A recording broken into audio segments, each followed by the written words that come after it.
Hello दोस्तों, स्वागत है आपका स्टडी पीठ पर। मैं गौरव आ गया हूँ आपके समक्ष एक नई वीडियो लेकर के, जिसका टॉपिक है गुणा। इनके पीछे की दो वीडियो में हम जोड़ और घटाना संक्रिया को समग्र रूप से समझ चुके हैं। आज हम गुणा अर्थात मल्टीप्लिकेशन को समझेंगे। आइए तो सबसे पहले समझ लेते हैं कि गुणा आखिर होती क्या है। तो सबसे पहले तो यही बात है कि गुणा क्या है। तो गुणा एक संक्रिया है। जैसे हमने जोड़ घटाना पढ़ा था तो वो भी एक संक्रिया थी, तो यह भी क्या है, एक टाइप की संक्रिया है। आइए अब हम इसको डिफाइन कर लेते हैं। हालांकि मल्टीप्लिकेशन से हम सभी लोग परिचित हैं, पर इसकी परिभाषा या इसकी समझ अपने लोगों में से अधिकांशता को नहीं होगी। आइए समझते हैं कि मल्टीप्लिकेशन क्या होता है। गुणा की परिभाषा इस प्रकार से हम समझ सकते हैं कि जब किसी संख्या को उसी संख्या में एक से अधिक बार जोड़ा जाता है तो इस घटना को गुणा कहते हैं। एग्जाम्पल, सपोज हमें 4 को 3 बार जोड़ना था, 4 + 4 + 4, तो इसी को हम लिख देते हैं 4 × 3। 4 को लगातार 3 बार जोड़ने की प्रक्रिया को हमने क्या कह दिया, 4 × 3, अर्थात गुणा क्या है, गुणा का अर्थ होता है किसी संख्या को 2 से अधिक बार जोड़ना। सपोज हमें 4 को 10 बार जोड़ना है ऐसे करके, तो लिख देंगे हम 4 × 10। हमने एग्जाम्पल भी दिए हैं, इसको आप देखिए। सपोज 4 × 3 लिखा है तो इसका अर्थ होता है 4 को 3 बार जोड़ने पर 12 प्राप्त होगा। तो क्या है, गुणा का अर्थ होता है जितने टाइम्स गुणा लिखा हो उसका अर्थ होता है कि पहले वाली संख्या को उतनी बार जोड़ दो। नीचे और भी एग्जाम्पल दिए गए हैं, जैसे कि लिखा है 4 × 6 = 24, तो इसका अर्थ क्या है कि 4 को 6 बार जोड़ो। यहाँ पे लिखा है 10 × 7 = 70, इसका अर्थ है 10 को 7 बार जोड़ो। दोस्तों, आपको एक बात जान के आश्चर्य होगा, या हो सकता है आपको पता भी हो, जो हमारे पहाड़े हैं गणित में वो इसी आधार पर बनाए गए हैं। सपोज हम कहते हैं कि 4 × 1 = 4, 4 एकम 4, इसका अर्थ होता है हमने 4 को एक बार जोड़ा। 4 × 2 = 8, इसका अर्थ होता है हमने 4 को 2 बार जोड़ा। 4 × 3 = 12, इसका अर्थ होता है 4 को 3 बार जोड़ने पर 12 प्राप्त होगा। 4 × 4 = 16, इसका अर्थ होता है 4 को 4 बार जोड़ने पर 16 प्राप्त होगा। तो पहाड़ों को भी गुणा संक्रिया के आधार पर ही बनाया गया है, अगर हम डेप्थ में बात करें तो। अब बात आती है कि हमें मल्टीप्लिकेशन की आवश्यकता क्यों पड़ी। तो दोस्तों, सिंपल सी बात है, क्या हमें संख्याओं को केवल 2 ही बार जोड़ना होगा? अगर केवल 2 बार जोड़ना होता तो तुम कहे थे कि भाई दो संख्याओं का जोड़ 8 है, लेकिन संख्याओं को 2 बार क्या 3 बार भी जोड़ना हो सकता है, 4 बार भी जोड़ना हो सकता है, 5 बार भी जोड़ना पड़ सकता है। तो इस प्रकार की संक्रिया को सरल रूप में लिखने के लिए हमें गुणा की आवश्यकता हुई। सपोज 4 को 50 बार जोड़ना हो तो क्या हम 4 + 4 + 4 + ऐसे 50 बार लिखेंगे? नहीं, हम 50 बार ना लिख के सीधे लिख देंगे 4 × 50 और उत्तर प्राप्त हो जाएगा हमारा 200। आशा करता हूँ आपको गुणा क्या होती है और गुणा की आवश्यकता क्यों पड़ी, इसको भली भांति आप समझ गए होंगे। अब बात करते हैं दोस्तों गुणा की एक प्रॉपर्टी की, जो कि होती है क्रमभिन्न। जिस प्रकार से जोड़ क्रमभिन्न प्रॉपर्टी को फॉलो करता था और घटाना क्रमभिन्न प्रॉपर्टी को फॉलो नहीं करता था, अब हम बात करेंगे क्या गुणा क्रमभिन्न प्रॉपर्टी को फॉलो करती है। तो बिल्कुल करती है। आप चाहे करके देख लो, क्या 4 × 5 = 5 × 4 होता है? हाँ सर, बिल्कुल होता है। तो जो गुणनफल होता है या गुणा होती है वह क्रमभिन्न प्रॉपर्टी को फॉलो करती है। अर्थात a × b, a कोई पहली संख्या है, b कोई दूसरी संख्या है, और यहाँ पर b पहली संख्या होगी और a दूसरी संख्या होगी, तो इनके क्रम बदल दिए गए हैं तब भी उत्तर सेम प्राप्त हो रहा है। तो गुणा क्रमभिन्न प्रॉपर्टी को फॉलो करती है। अब हमने यहाँ पर आपको गुणा के कुछ सवाल दिए हैं, इन सवालों को आप आसानी से कर सकते हैं।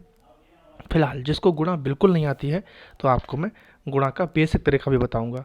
आपको मैं कोई भी बेसिक चीज़ यहाँ पे नहीं छोड़ना चाहता, हालांकि ये सबको आता होगा मुझे पता है, लेकिन फिर भी अगर आप में से किसी को गुणा का बेसिक तरीका में भी आप कंफ्यूज हैं तो मैं आपको बता दे रहा हूँ, लेकिन ये मैं स्पीड में बताऊँगा। सपोज आपको 34 को गुणा करनी थी 3 से, तो आप क्या करेंगे, 3 को 4 का पढ़ा पड़ेंगे, 3 चौक 12 के 2, हासिल गया 1, उसको ऊपर लिख लिया करो। फिर 3 की इससे गुणा, 3 × 9, और हासिल जो था उसको जोड़ दिया 10, आंसर आपका प्राप्त हो गया। दूसरा क्वेश्चन करते हैं। सपोज लिखा है 343 × 22, क्या करेंगे, 2 की 3 से गुणा, 2 × 6, 2 की 4 से गुणा, 2 चौको 8, 2 की 3 से गुणा, 2 × 6, फिर से एक कट लगा लेंगे यहाँ पे, 2 की 3 से गुणा 6, 2 की 4 से गुणा 8, 2 की 3 से गुणा 6, इनको जोड़ देंगे 6, 8 6 14 के 4, हासिल गया 1, 8 6 14 1 15 के 5, हासिल गया 1, 6 1 7। आशा करता हूँ आपने दोनों गुणा को समझ लिया होगा। तीसरा, सपोज कहीं लिखा है 343 × 222, अब क्या करेंगे, फिर से वही प्रोसेस, 2 की 3 से गुणा 6, 2 की 4 से गुणा 8, 2 की 3 से गुणा 6, 2 की 3 से गुणा 6, 2 की 4 से गुणा 8, 2 की 3 से गुणा 6, 2 की 3 से गुणा 6, 2 की 4 से गुणा 8, 2 की 3 से गुणा 6, और इनको आपस में जोड़ लेंगे। जोड़ना आपको आता होगा, क्योंकि जोड़ना आपको हम पहली वीडियो में बता चुके हैं। आशा करता हूँ आपको गुणा का बेसिक तरीका आसानी से समझ में आ गया होगा। अब बात करते हैं दशमलव संख्याओं के गुणा की। तो उसका मैं सीधे आपको एग्जाम्पल से समझा दे रहा हूँ। सपोज एक संख्या लिखी है 24.5 और दूसरी संख्या है 3.4। हमें इनकी गुणा करनी है। तो पहले आप दशमलव को भूल जाया करिए, आप सिंपल गुणा करा करिए। 4 से गुणा करिए तो 4 पंजे 20 के 0, हासिल गए 2, 4 चौक 16, 2 18 के 8, हासिल गया 1, 4 दूनी 8 1 9, 3 पंजे 15 के 5, हासिल गया 1, 3 चौक 12 13 के 3, हासिल गया 1, 3 दूनी 6 1 7। इनको जोड़ लिया, 0 8 2 10 3 13 के 3, हासिल गए 1, 9 1 10 3 13 के 3, हासिल गया 1 7 1 8। ठीक है। अब समस्या आती है कि यहाँ पे दशमलव किस में लगाएं। दशमलव लगाने का तरीका होता है, गिन लो। दशमलव के दोनों तरफ एक एक अंक जे है, दशमलव के इधर एक अंक जे है, तो 2 अंक है, मतलब उत्तर में 2 अंक होंगे दशमलव के दाईं तरफ। तो 2 अंक के बाद यहाँ पे दशमलव लगा दीजिए। आसानी से आप दशमलव संख्याओं के गुणा समझ गए होंगे। मैं फिर से एक बार बता दे रहा हूँ लास्ट, कि अगर आपको 2 संख्याएं दी गई हैं तो पहले आप स्टेप में ये करेंगे कि आप उनकी सिंपल गुणा करिए, दशमलव को भूल जाइए। लेकिन जब आपका उत्तर प्राप्त हो जाए, फिर आप क्या करेंगे, देखेंगे कि प्रश्न में जो 2 संख्याएं दी हैं उनमें सब मिला के दशमलव के दाईं ओर कितने अंक हैं। तो यहाँ पे दशमलव के दाईं ओर 1 और 2 अंक थे। तो परिणाम में जो उत्तर आया है उसमें भी 2 अंकों के बाद दशमलव इधर से लगा दीजिए, आपका वही आंसर होगा। अब बात करते हैं गुणा की कुछ ट्रिकों की, जिनसे आप गुणा को जल्दी कर सकें। सपोज, जिसमें पहली चीज़ आपको मैं बताऊंगा, पहली ट्रिक ये है कि सपोज 2 संख्याएं दी हूँ, जैसे कि 24 गुणा 26। यह ट्रिक तब फॉलो होगी जब इधर वाले अंक सेम हो और इधर वाले अंकों का योग 10 हो, तब आप ये केवल ये ट्रिक लगाएंगे। तो क्या करते हैं, इसमें क्या करते हैं, सीधे सीधे इन अंकों की गुणा हो जाती है। तो 6 चौक 24, और इधर वाले अंक में 1 जोड़ दिया जाता है, 2 और 1 3 हुआ, और फिर इसकी इससे गुणा हो जाती है, 3 दूनी 6। अभी आपको समझ में नहीं आया होगा, मैं एक सवाल और करा के दिखाता हूँ। सवाल नंबर दूसरा, 53 और 57। यह ट्रिक केवल तभी लगेगी जब दहाई वाले अंकों का योग 10 हो और इकाई वाले अंक आपस में सेम हो। ठीक है, अब करते हैं। तो सबसे पहले तरीका क्या है, आप इसकी जांच कर लेंगे कि हाँ, यह ट्रिक लग सकती है, क्योंकि इकाई वाले अंकों का योग 10 है और दहाई वाले अंक सेम है। तो सीधे इकाई वाले अंकों की गुणा कर दो, 7 तियाँ 21, और इधर वाले अंक में 1 जोड़ दो, क्या आया, 5 1 6, और 6 की इससे गुणा कर दो, 6 पंजे 30। ये इसका आंसर हो जाएगा। एक सवाल और करा लेते हैं। सपोज लिखा है 82 और 88। तो यहाँ पर भी लग सकता है कि इस इकाई वाले अंक का योग 10 है और दहाई वाले अंक सेम है। तो 8 दूनी 16, और 8 में 1 जोड़ा, यहाँ पे हो जाएगा 9, और 9 8 72। ये इसका आंसर हो जाएगा। बहुत ही सिंपल ट्रिक लगी होगी आपको। फिलहाल इसमें आपको ये ध्यान रखना है कि ये कब लगेगी, ये लगेगी तब जब इकाई के अंकों का योग जो है वो 10 हो एंड दहाई के अंक बराबर हों। दोस्तों, अब हम बात करते हैं ट्रिक नंबर 2 की। जो ट्रिक नंबर 2 है वो आपकी तब लगेगी जब संख्याएं 100 के आसपास की हों या फिर 1000 के आसपास की हों। जैसे कि संख्या है 92 गुणा 98। तो आप सबसे पहले इसमें देखेंगे कि 92 100 से कितना कम है। तो 92 100 से 8 कम है, और 98 100 से कितना कम है, 98 100 से 2 कम है। इन दोनों की गुणा कर लेंगे, 16 आ जाएगा। और फिर आप इसमें से इसे घटा लो या फिर इसमें से इसे घटा लो, उत्तर सेम ही आएगा। तो 92 में से 2 घटाएंगे 90, या फिर 98 में से 8 घटाएंगे 90। इनका 90 लिख देंगे, आपका आंसर आ गया। पहली बार में तो आपको शायद ना समझ में आई हो, मैं एक सवाल और करके दिखाता हूँ। 96 गुणा 94। क्या करना है, 96 100 से कितना कम है, 4 कम है। 94 100 से कितना कम है, 6 कम है। तो सबसे पहले तो इन दोनों की गुणा, 6 चौक 24, और फिर इधर के 2 अंकों के लिए आप क्या करेंगे, इसमें से घटा लो या फिर इसमें से घटा लो। तो 94 में से 4 गया 90। ये इसका आंसर हो जाएगा। एक सवाल और कर लेते हैं। सपोज संख्याएं 104 गुणा 106 है। अब यहाँ पे क्या है, ये 100 से 4 अधिक है, यहाँ पे अधिक है तो प्लस का साइन लगाया है, और ये 6 अधिक है 100 से, तो यहाँ पे प्लस का साइन लगाया है। तो सबसे पहले तो इनकी गुणा, 6 चौक 24, और इधर वाले अंकों के लिए 104 में से 6, ऊपर में जब संख्याएं कम थी, यहाँ पर 100 से कम थी तो हमने घटाया था, यहाँ पर संख्याएं 100 से अधिक हैं तो 104 में 6 जोड़ दो, या फिर 106 में 4 जोड़ दो, उत्तर 110 ही आता। इस तरीके से उत्तर ये आ गया। दोस्तों एक बात मैं आपको इंटरेस्टिंग बताना चाहूँगा।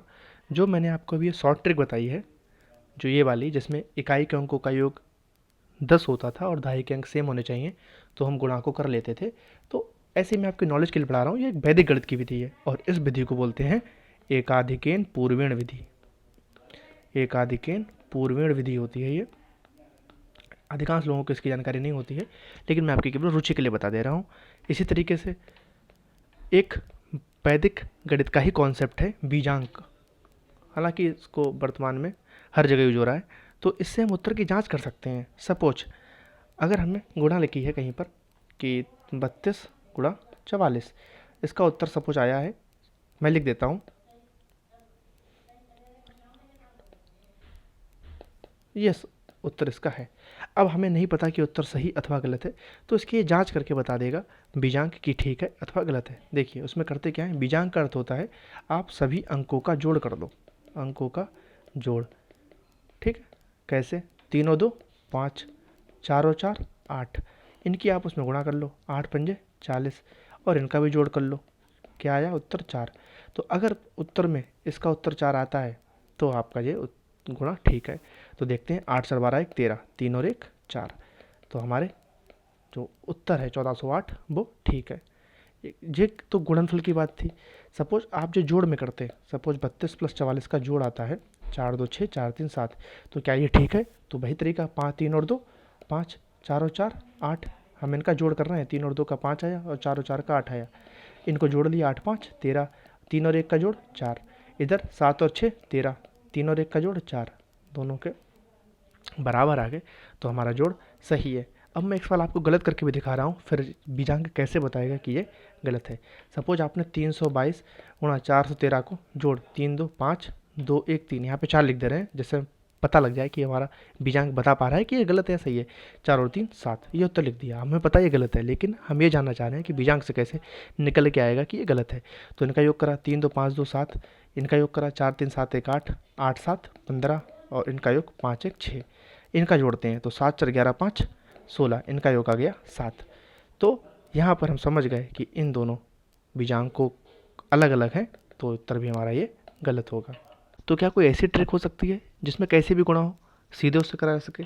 तो हाँ है, लेकिन वही बात है, उसके तरीका थोड़ा सा लेंदी पड़ जाता है, हालांकि आपके सामान्य तरीके से तेजी होगा।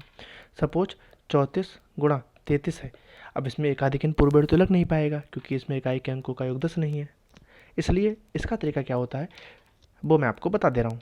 इसमें क्या है कि आपकी देखिए ऊपर 2 डिजिट ऊपर है, 2 डिजिट नीचे है, 2 डिजिट ऊपर है, 2 डिजिट नीचे है, 2 डिजिट ऊपर है, 2 डिजिट नीचे है। आपने ऐसे करके, मैं आपको एक फार्मूला दे रहा हूँ। तो सबसे पहले क्या करते हैं, हम इकाई के अंकों की गुणा करते हैं, फिर क्या करते हैं, हम दोनों अंकों की गुणा करके जोड़ लेते हैं, फिर क्या करते हैं, लास्ट वाले अंक की गुणा कर लेते हैं। मैं आपको इस सवाल में करके दिखाता हूँ कैसे। सबसे पहला स्टेप था हमारा इकाई के अंकों की गुणा कर लो, तो 3 चौक 12 के 2 हासिल गया 1। अब क्या था, हमने इन की गुणा करी, कितना आएगा, 3 तियाँ 9, और 4 और 3 की गुणा करी, 4 तियाँ 12, और हमारा हासिल कितना था, हासिल हमारा था 1। तो उत्तर आ गया 12, 1 13 और 9 22 के 2 हासिल गए 2। फिर इधर वाले अंकों की गुणा, 3 तियाँ 9 2 11। इस तरीके से हमारा आंसर प्राप्त हो गया। चेक कर लेते हैं, 4 और 3 7, इसका योग आया, इनका योग 3 और 3 6, गुणा 7 6 42, और मतलब बीजांक आया 6। इधर 2 2 4 1 5 1 6, तो हमारा उत्तर ठीक प्राप्त हुआ। हो सकता है आपको बिल्कुल ना समझ में आया हो, मैं फिर से एक बार आपको करके दिखा रहा हूँ जिससे आपको कोई परेशानी ना हो। देखिए सवाल अगर आपको आता है, सपोज 43 और 46 है, कुछ भी सवाल है, तो सबसे पहले क्या करेंगे हम, आपका मैं फार्मूला केवल आपको याद कराने के लिए दृष्टि से लिख रहा हूँ। इकाई वाले अंकों की गुणा, फिर क्रॉस गुणा, फिर दहाई वाले अंकों की गुणा, तो 6 तियाँ 18 हासिल गया 1, फिर क्रॉस गुणा, 6 चौक 24, 4 तियाँ 12, 24 और 12 36, 36 और कैरी कितना था 1, 36 1 37 के 7 हासिल गया 3, 4 चौकू 16 और 3 19। ठीक है, मतलब इसका यह हुआ कि अगर संख्याएं इस फॉर्म में दी गई हैं, 43 और 44 था मान लो, तो सबसे पहले हम इकाई वाले अंकों की गुणा करते हैं। पहला स्टेप क्या है, इकाई वाले अंकों की गुणा, ठीक है, ये वाले अंक का इन वाले अंकों पर कोई प्रभाव नहीं पड़ेगा। दूसरी स्टेप में हम इन अंकों की गुणा, इन अंकों की गुणा, और अगर इधर से कोई कैरी आया है तो वो जोड़ लेंगे। और तीसरे स्टेप में दहाई वाले अंकों की गुणा।